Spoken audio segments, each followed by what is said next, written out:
We begin with a landmark meeting between two of the world's most powerful leaders, President Joe Biden and China's President Xi Jinping. They spoke for about 3 hours in Indonesia this morning ahead of the upcoming G20 summit.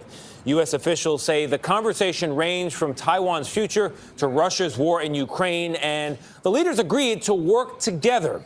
Nancy Cordes is in Bali for us, traveling with the president. It's where we find her. Nancy, good morning.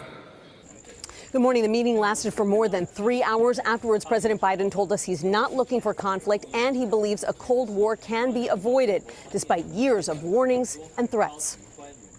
I just met in person with Xi Jinping of the People's Republic of China.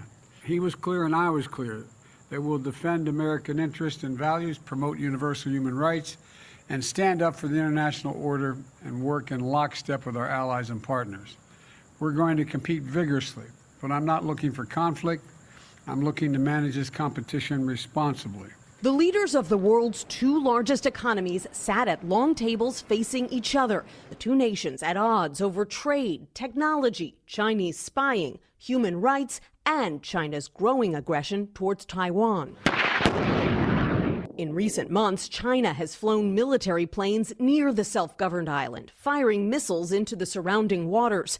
When House Speaker Nancy Pelosi traveled to Taiwan this summer, the Chinese retaliated by cutting off communication with U.S. officials.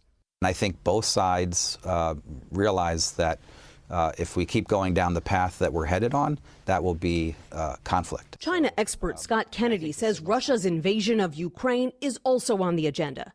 The Chinese initially stood by Russia, but that was before Ukraine began taking back territory.